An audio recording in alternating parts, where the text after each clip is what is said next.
আমি বলবো এখন আসলে দেশটাই অনেক অস্থির অবস্থায়। আমরা যারা অন্য আর কিছুই করি না, শোবিজ ছাড়া আমরা ভাবতেই পারি না, তাদের জন্য অনেক ঝামেলা হয়ে যাচ্ছে। এটা একদম যেকোনো মানুষ খারাপ হতে পারে পৃথিবীতে। হ্যাঁ, খারাপের জন্য যে আমাকে ওই প্রফেশনের হতে হবে ব্যাপারটা কিন্তু এরকম সেটা না। না। এই কথাগুলো আসলে আমাকে হ্যাম্পার করে। আমাকে মেন্টালি হ্যাম্পার করে, এক্সাক্টলি। আমার কাজে হ্যাম্পার করে। সো আমি চাইও না যদি কেউ বলে থাকে সেটা সে বলে থাকুক। তার তার যদি ভালো লাগে বলে থাকুক।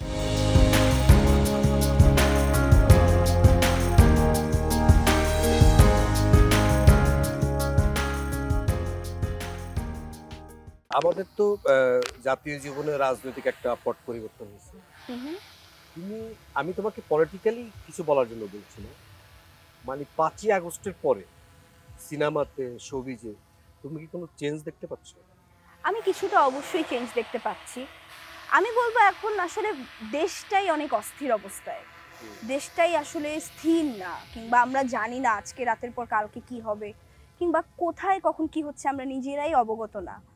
ওই জায়গা থেকে শোবিজও একটু স্লো ডাউন যাচ্ছে। সবকিছুর মধ্যে তো শোবিজও থাকে।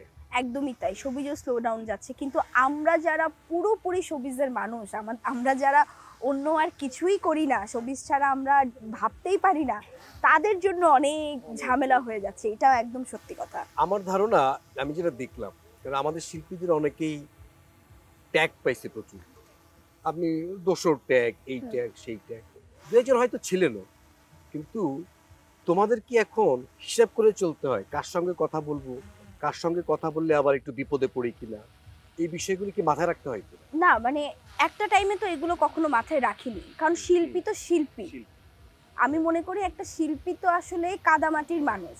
একটা ডিরেক্টর তাকে প্রত্যেকটা ক্যারেক্টারে ওরকম করেই ভেঙে ভেঙে বানাবে, কাদামাটির পুতুল তারা। তো তারা সবার ঘর, মানে পুতুল তো এরকম সবার ঘরেই থাকতে পারে। আমি আজকে যদি এই পুতুলটা কাউকে গিফট করি, তার বাসায়ও থাকবে, ও আবার কাউকে দিয়ে দিলে ওর বাসায় থাকবে। সো ব্যাপারটা তো এরকম, আমরা তো শিল্পী, শিল্পী সবার, পৃথিবীর সবারই শিল্পী। তো ওই জায়গা থেকে আমরা কখনো এই ভেদাভেদটা করি না, কিংবা আমরা এত কিছু চিন্তা করে করি না। কিন্তু এখন যে সিচুয়েশন কিংবা এখন যে অবস্থা, কিছুটা তো ভয় মনে থাকে। হয়তোবা চিন্তা করতে চাই না, মনে করি যে না শিল্পী,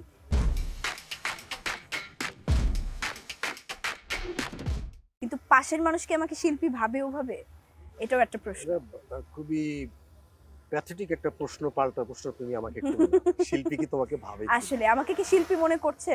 আমার ধারণা বাংলাদেশের অনেকে তোমাদেরকে তোমাদেরকে মানে হচ্ছে যারা নারী অভিনয় শিল্পী, হুম হুম। তাদেরকে একটু অন্য দৃষ্টিতে দেখে।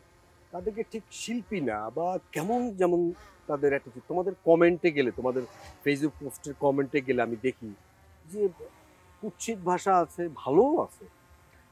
এই বিষয়গুলি কি তোমার কখনো মনোকষ্টের কারণ হয়, বা তোমার খারাপ লাগে কিনা? যেটা তুমি বলছো যে ট্রলিং এর শিকার, যেটা আসলে কিছুটা। না, ট্রলটা হয় কি তোমার কোনো ছবি নিয়ে এইটা নিয়ে করে, কিন্তু দেখা গেল তুমি একটা সুন্দর, মানে একটা হ্যাঁ, নিষ্পাপ একটা ছবি দিলা, কিন্তু নারী অভিনেত্রী মানেই খারাপ, এরকম কিছু। এরকম একটা ধারণা চলে আসে ওদের আমি মধ্যে। মনে করি যে কোনো মানুষ খারাপ হতে পারে পৃথিবীতে। হ্যাঁ, খারাপের জন্য যে আমাকে ওই প্রফেশনের হতে হবে, ব্যাপারটা কিন্তু এরকম সেটা না। না, এক্স্যাক্টলি। অন্যায় সব সেক্টরে হয়, শুধু এই সেক্টরে এরকম না, কিংবা অন্য কোনো সেক্টরেই খালি একা হয় এরকম না। অন্যায় সব জায়গায় হয়, খারাপ মানুষ সব সেক্টরে আছে, সব প্রফেশনে আছে। কিন্তু অভিনয় শিল্পীরা খারাপ, এই জিনিসটা যাদের মাথায়, এইটা তো বের হওয়া উচিত। আমার মাথায় ওই প্রশ্নটা আসছিল ওই যে ৫ই আগস্টের পরে। কেন আসছিল? কারণ তুমি রিসেন্টলি আমেরিকা গেছো, অনেকদিন ছিলা সেখানে। আমি অনেকজনের সঙ্গে তোমাকে দেখছি পারফরমেন্স করতে, খুবই ভালো, কিন্তু অনেকে সেটাকে ভালোভাবে নিচ্ছিল না। তুমি নোটিস করছো কিনা সেই ব্যাপারটা? না, আমি এখনো এমন কিছু দেখিনি। দেখো আমি না। আল্লাহর রহমতে এখনো এরকম কিছু ফেস করিনি। হুম। কারণ আমি মনে করি আমি তো আমার কাজটাই করি মন দিয়ে। হুম, হুম। আমি আসলে অন্য কোনো দিকেই নেই, কিংবা আচ্ছা। কোনো জায়গায় মন্তব্য করতেও নেই, কোনো জায়গায় কাউকে নিয়ে কথা বলতেও নেই, কাউকে নিয়ে গসিপেও নেই।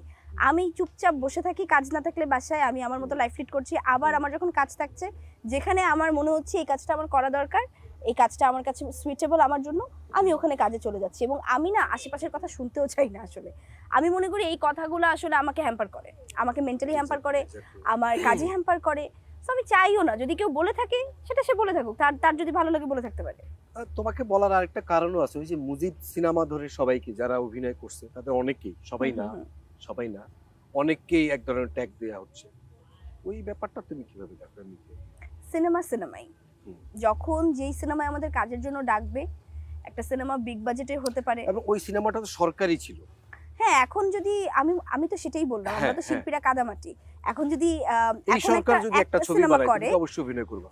সবাই করবে, কে করবে না? সরকারি সিনেমা কে করবে না? এরকম বিগ বাজেট কে করবে না? সো আমি মনে করি সিনেমা হচ্ছে সিনেমা, যেটা আমি হলে দেখব বসে, ওইটার সাথে আমার অন্য কিছুরই তুলনা হবে না।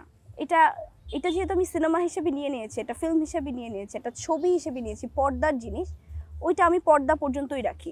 কেউ পার্সোনালি এটা নিয়ে অ্যাটাক করাটা বোকামি।